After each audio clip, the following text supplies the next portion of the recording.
You're listening to the High to Hope podcast, a podcast about finding God and sobriety. It's the uncensored, unfiltered, and raw truth about navigating recovery and finding God in a world that fights back. If you or someone you know struggles with addiction, sobriety, or just finding light in a dark place, then you have come to the right place, and this is definitely the podcast for you. I'm your host, Candace Lane, and I'm a recovering drug addict and alcoholic. I'm an atheist turned Christian, and I'm on a mission to bring you hope with a capital H. Hey guys, it's time for another episode of High to Hope, Finding Sobriety in God. You can go back to episode 1 for a little bit more background on me and the podcast. It's a little short episode that tells you a little bit more information. So there's a listener discretion advisory on this episode, guys. I talk about really hard things, drug and alcohol use and abuse, sensitive mental health issues, suicide, abuse, sexual abuse. I talk about all these things in this podcast, and there may be a little bit of profanity. I am a Christian that uses profanity. I am still working on that, guys, and God is still working on that in me. I live by grace and not perfection. So if you feel like any of that is going to trigger you, then you might not want to continue. But once again, if you brave this episode with me, I know you'll walk away with something you didn't come into it with. So let's get it. The last episode we talked about step 2, and we went through my higher power and how I came to believe in God after being an atheist and how I saw God in my life.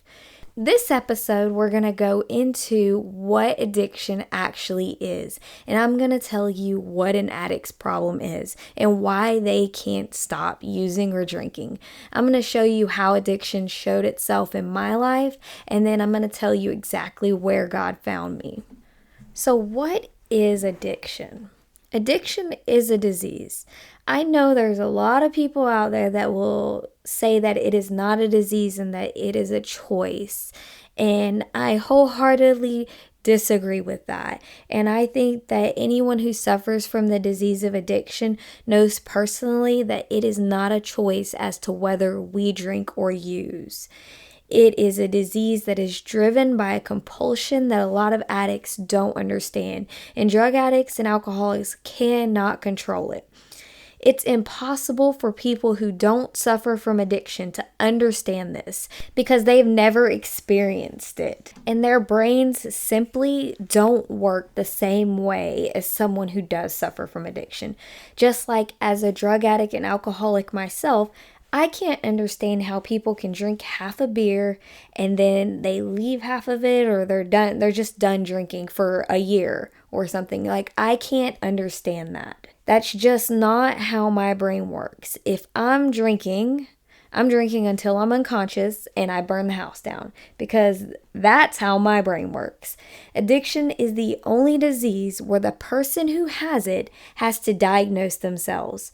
And what that means is that you cannot tell someone they are an alcoholic or drug addict and they will just be like, okay, and accept it and say, I'm an alcoholic or drug addict.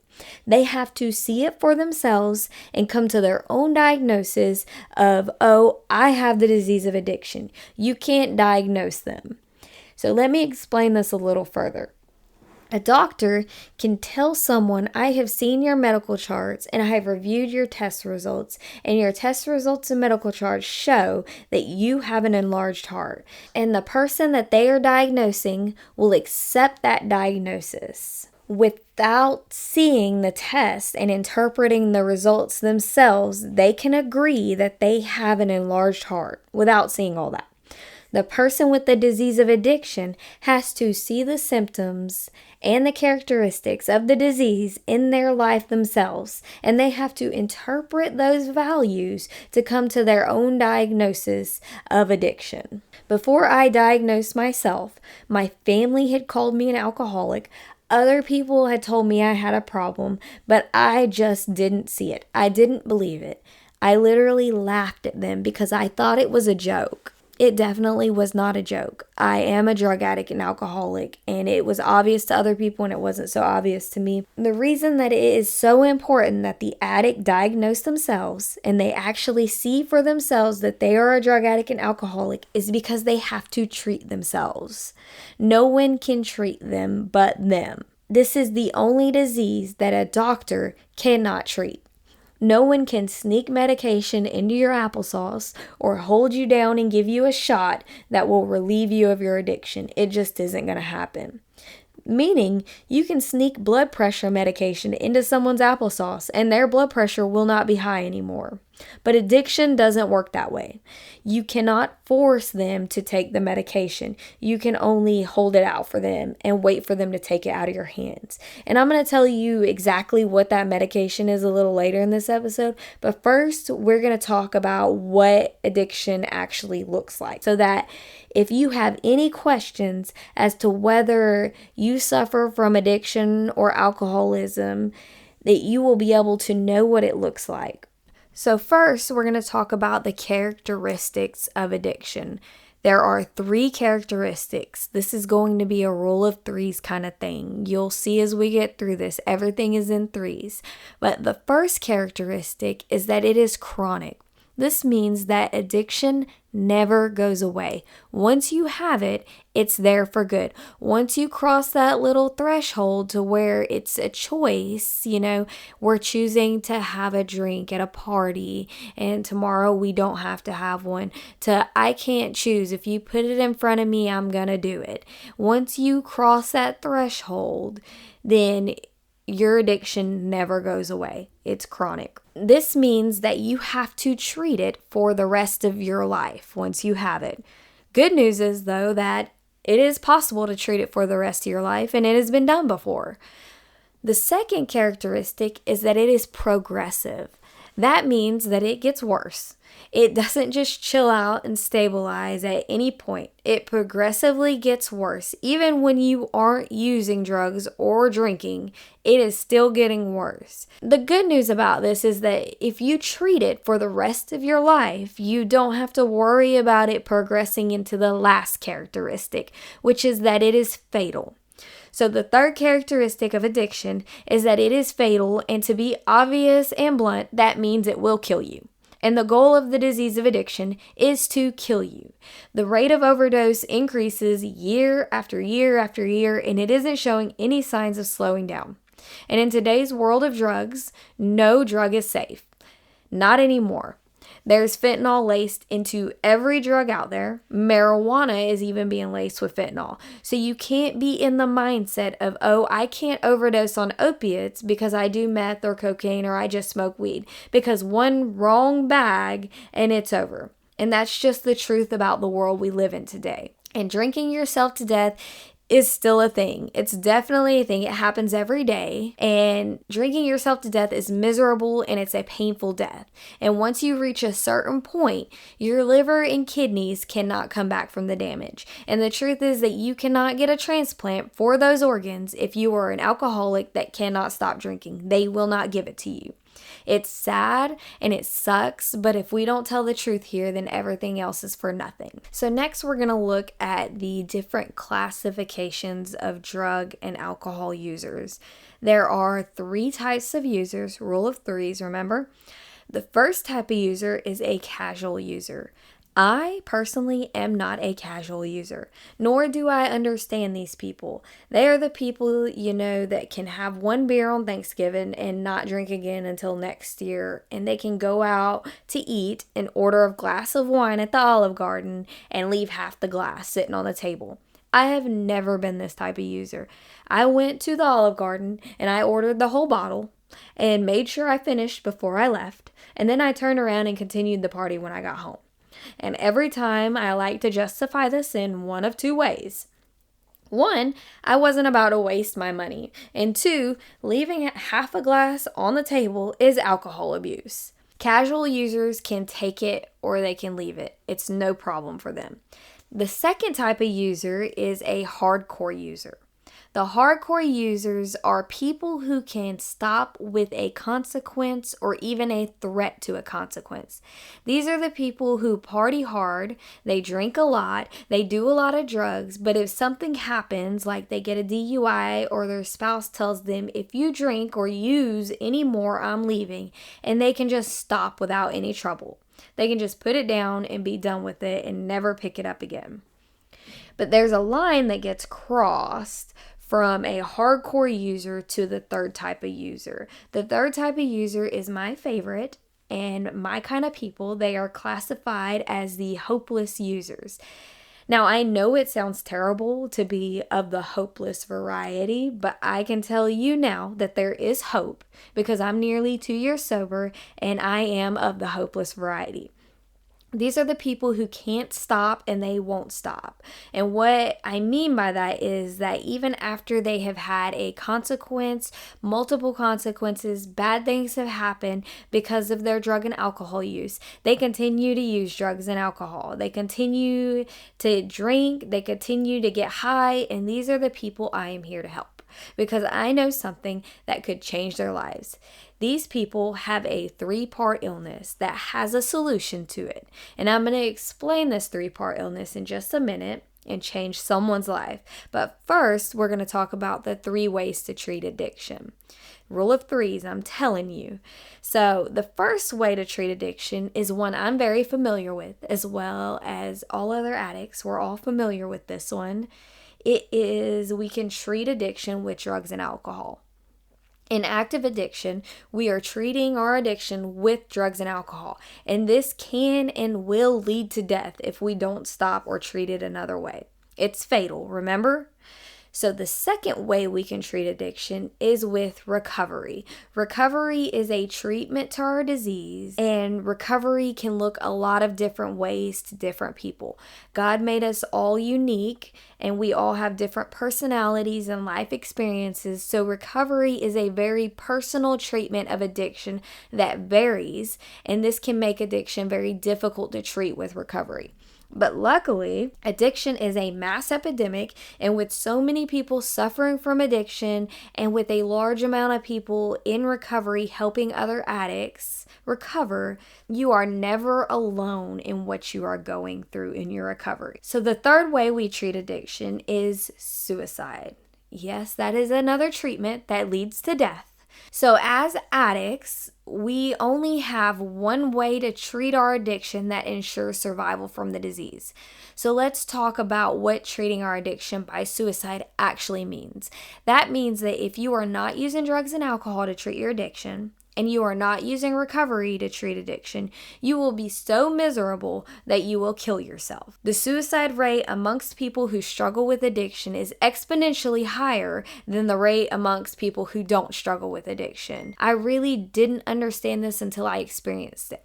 When I got out of rehab the first time, I was doing a very, very sloppy job at treating my addiction with recovery. I quickly became miserable and suicidal because I refused to put the drugs in. A lot of people like to use the term dry drunk for people who are clean from drugs and alcohol, but they don't have any kind of recovery program and they are miserable and unhappy. You can only be miserable and unhappy for so long before you can't live that way anymore, and you either go back to the drugs or you kill yourself.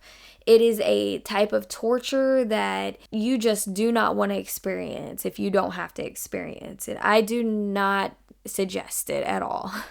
So now let's get into this illness. Let's talk about the illness that all hopeless drug addicts have. It is a 3-part illness. Rule of threes again. I'm telling you that we're in threes today. Learning this changed everything for me. If you are a hopeless drug addict like me, you have probably wondered over and over again, what is wrong with you? I remember thinking so many times over and over, what's wrong with me? Why can't I stop? Well, let me tell you why you can't stop. It's because you have a 3-part illness. Part 1 of the 3-part illness is the allergy of the body. You have a body that is allergic to drugs and alcohol or any other mind or mood altering substance. This means that when you put the substance into your body, you have an allergic reaction that manifests as the phenomena of craving. An allergy is an abnormal response of our body to a particular substance, whether it be peanuts or a bee sting, it's the same. And as soon as you put the substance into your body craves more and more and more. You literally can't stop once you put it in. That's why 1 is too many and 1,000 is never enough. And guys, it gets better than this, because this is when you put the substance into your body.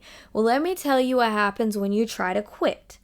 Why you can't quit even after you have been 3 days or more without the substance. Because at this point, the substance is removed, so the phenomena of craving should be gone, right?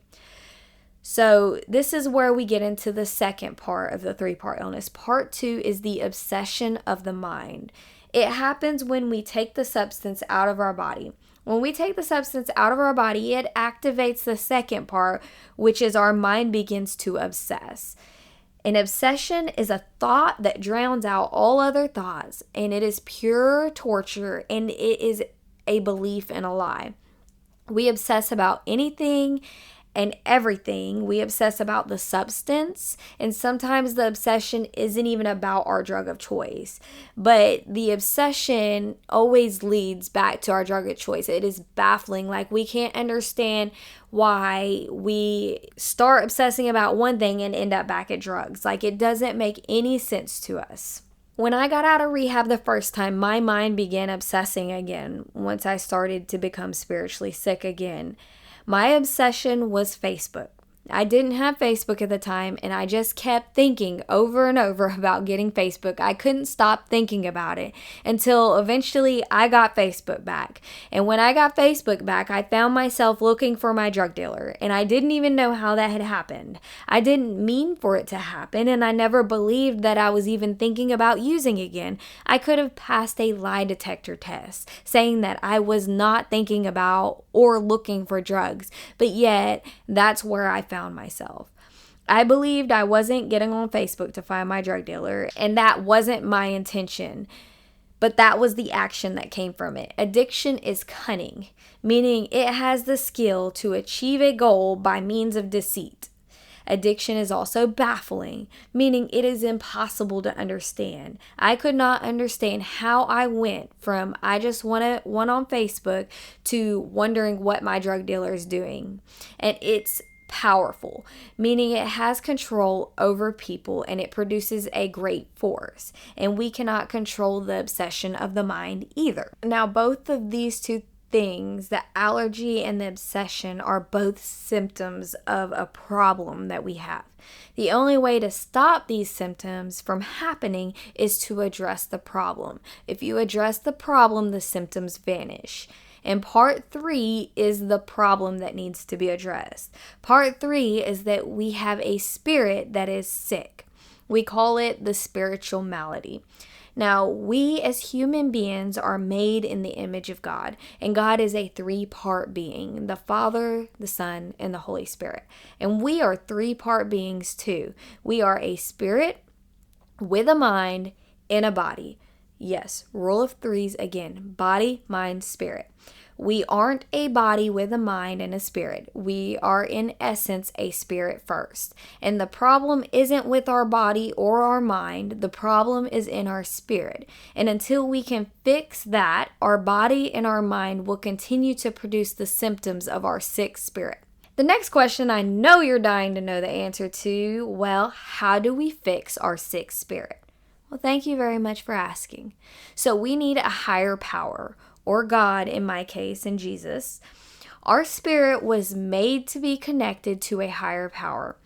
That is how we were created, to be in communion with our higher power. But the problem is there is something blocking us from that communion, something that is blocking us from the light and energy our spirit needs to overcome our obsession and our allergy. And what blocks you from that light and energy is resentments, fears, and harms. When we have a multitude of resentment, fears, and harms built up within us, it is impossible for our spirit to be connected to our higher power.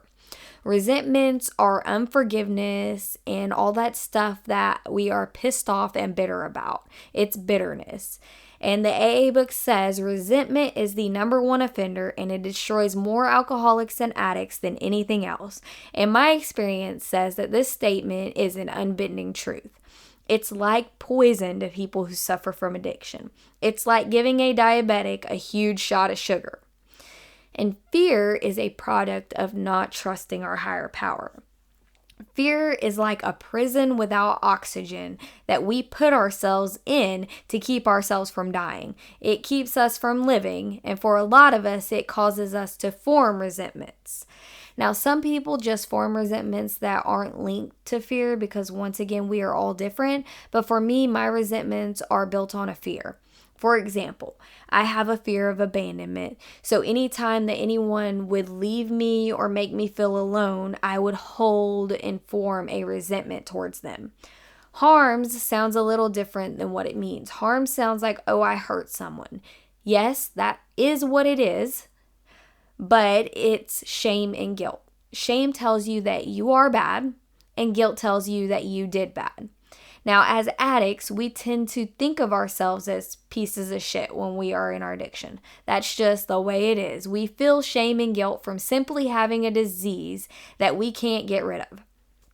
We hurt people that we love because our disease completely takes over our lives and we can't fix ourselves because most of us have no clue what's even wrong with us. We don't know why we do the things we do. We don't know why we can't just stop using drugs and alcohol. I know that I had no clue that there was something wrong with me that had a solution. I just thought, this is my life, this is how I was made, and I'm going to be this way the rest of my life because I made a mistake when I first used drugs and started drinking. But I didn't know that I was sick, and I didn't know that there was a solution and a way out. I just knew that there was something wrong with me and I couldn't figure out how to fix what was wrong with me because I couldn't even pinpoint what was wrong with me. I thought that what was wrong with me was that I was using drugs and drinking, and if I could just stop doing that, then everything else would go away. But that's not the truth.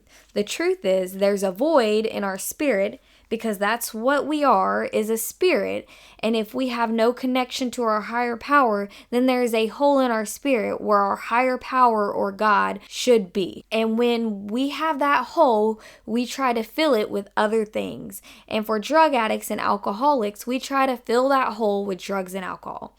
But the problem is that the hole is too big to fill with drugs and alcohol. So no matter how much we use or how much we drink, we still cannot fill that hole in our spirit. When we clear out the resentments and the fears and the harms and allow God to come into that place where He is supposed to fill, then we stop seeking to fill the hole and the mind and the body straighten out. And other people, even us, before we came to drugs and alcohol, try to fill that hole with all kinds of other things, like people, shopping, sex, gambling, or in my case, achievements. But none of that works. That's why we have to keep going back to do it again and again, because the hole is too big for things of this world. It is a spiritual problem, not a worldly problem. It has to be fixed with a spiritual thing, not a worldly thing. So now I can show you how true everything I just told you actually is by showing you how it presented itself in my life. So throughout my life, since before I could remember, I have suffered from depression and anxiety, and most of my childhood memories are moments and periods of sadness. I can't tell you exactly when I first started feeling this way because all my memories are like this. I can't remember a point or a time when I wasn't sad or angry or worried.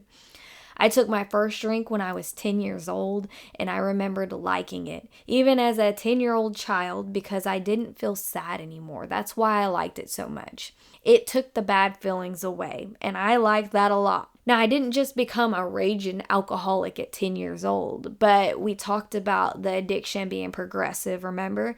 So everyone was kind of mad that I had been drinking at 10 years old, especially at the adult who allowed this. So I felt a lot of shame and guilt. It made me feel like I was bad and that I had done a very bad thing. So because of that, I didn't drink again until I was in ninth grade. That worked for a little while to keep me away. So roughly 5 years later, I came home from a friend's house whose parents allowed us to drink, and I was drunk. I fell through the front door, and this time I really didn't care that I got in trouble or that anyone was angry with me. I felt great because once again, I wasn't sad when I drank. So from that point on, anytime I went out with friends or to parties, I was going to drink. I just learned how to hide it better, a lot better, so I didn't have to deal with getting in trouble. Sometime in this high school period, I learned that pills would make me feel even better, and I learned that selling pills I stole was an easy way to obtain the cash to buy it. So throughout high school, I was up and down. There would be periods where I wasn't taking pills or drinking, and then there would be periods of time where I was balls to the wall. Usually this was any time something happened that I couldn't emotionally handle. I thought I was some sort of closet stoner for some reason, like no one knew, but I'm pretty sure a lot of people probably knew. Like one time I took so much cold medicine I couldn't even stay awake in class, and the teacher made me stand up in class, and I fell asleep standing up, and I still thought no one would know, and that was definitely a delusion I had. But right when I graduated high school, I hit an existential crisis. I didn't know what I wanted to do with my life or what I was supposed to do. I had even tried to go to the military, but I failed my medical exam because I'm deaf in one ear. They wouldn't take me. So I started going to college and working to get through college because that's what you're supposed to do. Or that's what I thought. You're supposed to go to college, so that's what I'm going to do. But the whole time, my drinking and smoking weed had become a whole thing. I was out partying all night, every night, until I had to go to school or work, and then I would do that over and over again. Maybe I slept a couple hours here and there, but that was it. It was nonstop partying. During this season of my life, I ended up pregnant by a guy I knew but didn't really know him. And apparently he had had a girlfriend the whole time, and he was abusive to women. He cut me off while driving and busted out my car window in the middle of the road when I told him I was pregnant. And that started a very long 3 years for me. I was traumatized by my parents splitting up and both abandoning me during my life. And I wanted my children to have both parents. And I made a deal and married him a year after my first child was born. The deal was I marry him and stay married to him for 2 years, and my children get trust funds, and I get my education paid for, and I have access to money because his grandparents were really wealthy. During this time, the more traumatized I became by the physical and emotional and psychological abuse, the worse my mental state became, and drinking became an escape for me. I was able to stop drinking and smoking with my first 2 children very easily, and this whole time I'm on antidepressants and I'm taking Ambien to sleep because I was so scared to go to sleep, and a lot of times I was just unable to fall asleep. So right at 2 years, I enlist the help of a domestic violence shelter, and I'm able to get out of this house because I'm basically a prisoner at this point. I'm completely controlled by this person. I'm not allowed to work. I have no access to money or bank accounts. I need help getting out. Now, I come out of this situation with a lot of issues, depression, anxiety, PTSD, and I start treating these things with a lot of drinking and muscle relaxers because the only time I feel okay is when I'm drinking. I'm still taking antidepressants, and during this time is when I get my bipolar diagnosis. I start having obvious manic episodes that consist of things like signing up with the volunteer fire department so I could manically run into burning buildings for a rush. The waves of mania were like a whirlwind of bliss, honestly. I was extremely happy during these episodes, and literally the world could have been burning down and I would still be happy. But when they would end, I felt like I was dropped on my face in a black hole. It's kind of like when you first do meth and you do meth for 3 days or a week straight, and then you stop and crash for days afterwards. but it wasn't induced by meth. And decisions I made during the manic episodes, I could barely even remember making them. I couldn't remember why I did certain things, like spend all my money in my bank account. It was like being on one of those rides at Six Flags that takes you way up and then drops you, except you did it over and over and over again and you couldn't get off the ride. That's what it was like.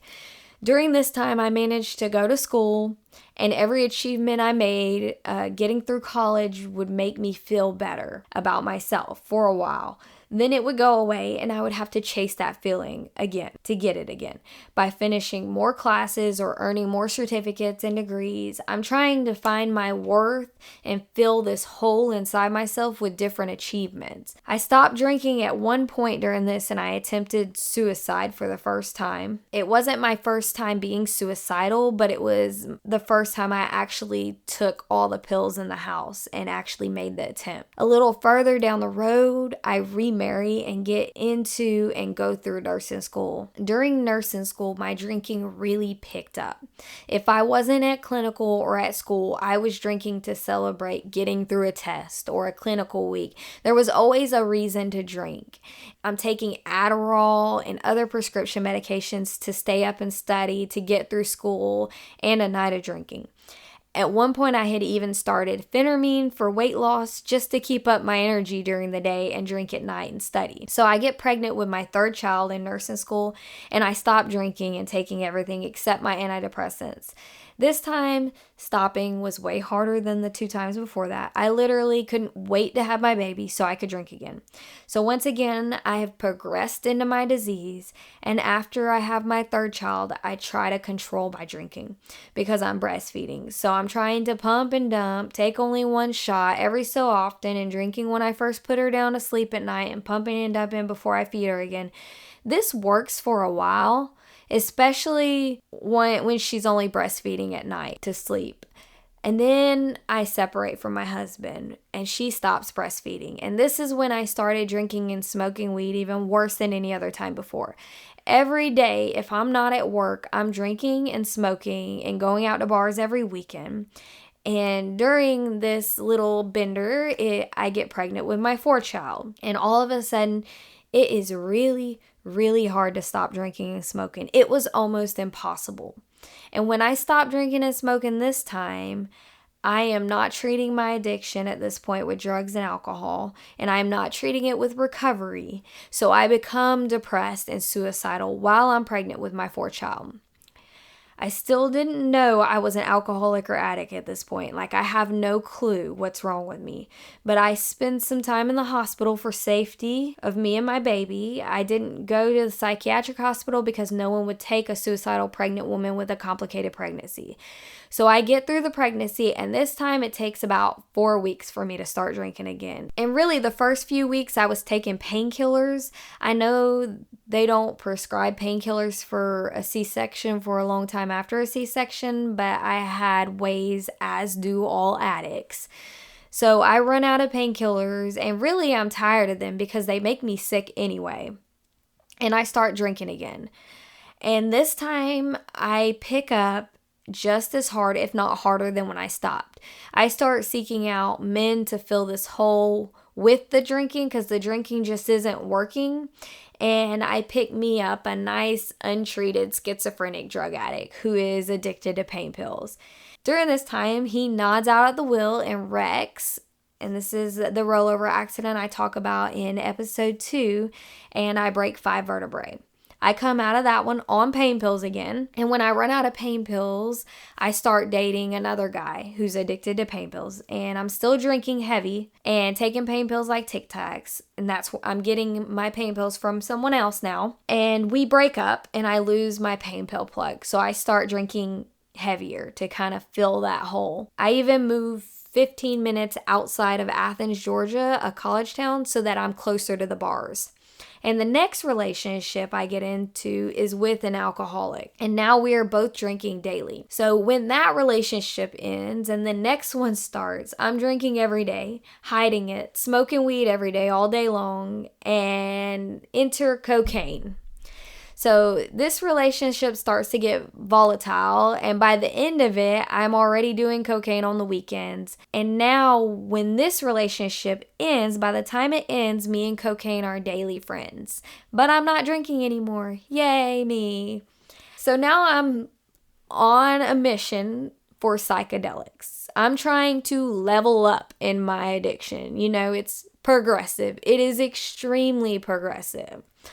So at this point, I am broken. I still have no idea what or who God is.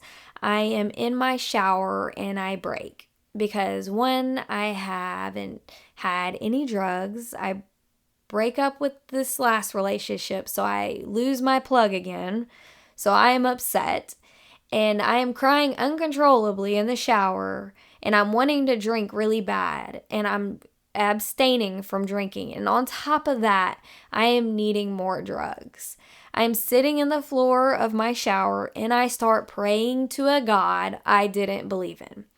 I'm tired of relationships. I equate all my problems to relationships at this point. Because if they hadn't brought the drugs and the drink around, I wouldn't want to drink or do drugs, right? So I'm begging him not to bring another man into my life unless it's the person I would be with for the rest of my life. So I spend like 30 minutes doing that. And I get up and out of the shower and I drive straight to Panama City Beach.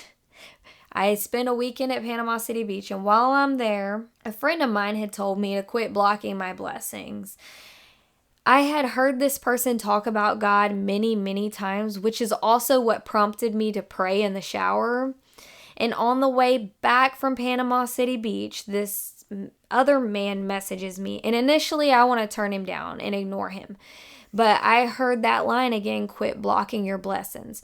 So even though I didn't want to go and meet him when I get back in town, I do it anyways. And of course, when I met him, the first conversation I had with him in person is partially involving drugs. Of course it did. And by the end of the conversation, he's coming over later to bring some mushrooms over. And I am straight back to my old shit again. Already. And I'm telling you, when this man walked through my front door, I heard that's your husband, and immediately I thought, oh hell no, that's my drug dealer. What are you talking about? This is not happening. And I was like, I don't know where that came from. Whatever just said that to me is definitely wrong. And remember, I don't believe in God at this point. I'm still on the edge. I've prayed to a God that I don't believe in, and that's all at this point. And I definitely don't believe that God's involved in anything. I just thought, here's another crazy thought in my crazy head. He walks through my door and one of the first things he says is, you have demons in here. I laughed. It made me uncomfortable and I was like, that's really funny that you say that because I've had all the cabinets open before and I caught a video of something on the baby monitor reaching into my baby's crib. And he starts talking about God and telling me about God, which is really weird. I just wanted drugs at that point. I don't know what he's talking about, but that's where my mind is. And this is where things get really crazy. And I mean really, really crazy. And of course they did because I just took a bunch of mushrooms for the first time. And when I say I saw demons, there were demons in my house and I saw them and I felt them and it was terrible. And all of a sudden it dawns on me that if demons are real, then God must be real.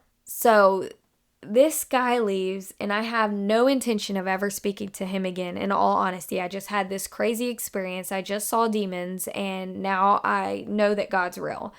And my only intention is to get drugs from him. But this is when a very brutal demonic attack begins. At one point, I am sitting in my bed and the lights won't turn on and the bed is shaking and it wakes me up and it wakes my daughter up and she's screaming. I'm not even high on cocaine because I'm asleep, like I'm able to sleep at this point. I'm scared. I'm really scared. And all of a sudden, I feel like I had messed everything up. I felt so much shame and guilt from the way I had been living my life. I felt like, oh, God is real and there is no way he wants me at all. Something is wrong with me and I can't fix it. And I can't live messed up my whole life. So I become suicidal within 48 hours of the realization that God is real. So after speaking to some people and realizing that the thoughts of killing myself are too strong, I ask for help and I go to the hospital where I stay for 10 days. I start medication back for my bipolar disorder and my depression and my anxiety. And while I'm in the hospital, I pick up a Bible that's sitting on the table. And inside the front cover, that's all I do is open the front cover of the Bible. And inside that front cover, Jeremiah 29:11 is written in the front of it. And it's misspelled. And I know it's misspelled. And I'm looking at it wondering, where is that in the Bible? Like, is that... And then I'm looking and I figure it must mean Jeremiah. And I find the verse. And this was God speaking to me. This was God meeting me exactly where I was, in a paper gown, sedated, and unsure if I will ever be okay. And God says, "For I know the plans I have for you, plans for good and not disaster, plans to give you hope and a future." And of course, I kept reading. And if you're curious, turn to Jeremiah 29:11 and just keep reading. And for the first time ever, I understood something in the Bible. I had never understood anything. It was like reading a foreign language before that moment. And that was the first time I understood anything in the Bible. I got home shortly after that, and I am on so many medications, I can't even function. I'm home with my kids, and I can't even wake up. I'm so sedated by the cocktail of medication. So naturally, in my head, I can't live like this. I have to have energy, I have to take care of my kids, and I have to get stuff done. So once again, I stop taking the medications. And of course, I start using again after 2 weeks sober. Cocaine is my best friend once again. And where do I get it? A man, of course. And yes, that man, the one that I refuse to believe he is my husband, and the man I really want to avoid because of that. But I really need drugs at this point, so I call him. I start going to church. I'm high going to church, of course. And I finally asked Jesus into my heart. When I did that, I did not expect what happened next. But we're going to save that story for the next episode. God is close to the brokenhearted. As I grew more and more broken, I grew closer and closer to God. And God meets you exactly where you are at. Even if it's in a mental hospital, a trap house, or a dumpster. And if you have made it this far in this podcast episode, then I guarantee you God is trying to meet you right where you're at. The thing is that if I can do it, you can do it. Because the only thing that is special about me is Jesus. That's it. I'm not some crazy unique person that outsmarted addiction or got lucky. I promise. I tried to outsmart my addiction, but I was unable to break free from it until I stopped trying to outsmart it and beat it on my own, in my own power, with my own knowledge and understanding of it, and I let God do it for me. They always ask, like, how did you do it? How'd you do it when you have your sober birthday?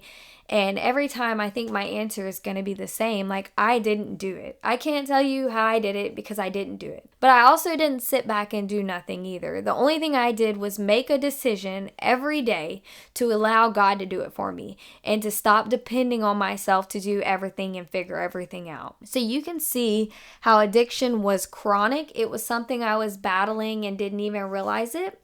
It was progressive. It just got worse and worse as time went on. And in the next episode, I'm going to go into how fatal it actually was for me. I'm going to show you how the progression of the severity of the disease actually got even worse than I thought it could and got me to a place that I never thought I would find myself. And you could see where I was treating my addiction with drugs and alcohol. And when I didn't treat my disease with drugs and alcohol and I didn't have recovery, I didn't think I needed it because I didn't know I was an addict, then I was suicidal. I was not living, I was dying. So my challenge for you is to go through and look at your life and your time during your struggle with alcohol or drugs or whatever your addiction may be. Write the whole story down if you need to, but look at those characteristics of addiction, those things that might not look exactly like everyone else's, but at the same time, they still look like addiction.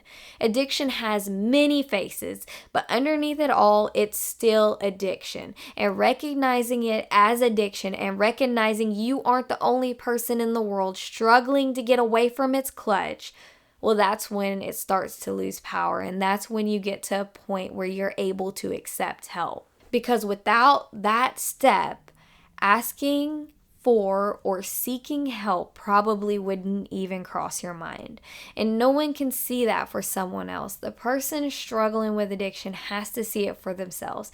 They have to diagnose themselves. So if you know someone struggling with addiction, you cannot tell them that they are an addict and make them believe it because you told them they are. They have to see it for themselves. So in the next episode, I'm going to finish the story and go into the darkest part of my addiction for you guys. We're going to talk about step 1 and how I got to the point of asking for help where I was willing to go to rehab. I'm going to try to help you guys look and see where step 1 fits into your story and what exactly step 1 means.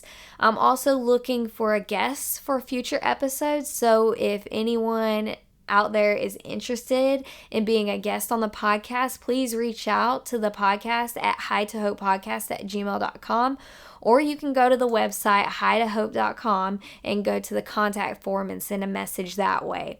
And I just want to remind you guys, if you rate and review the episode, I'm going to put you in for a merchandise giveaway. So be sure to shoot me a message or an email when you do leave a review so I can contact you if you win.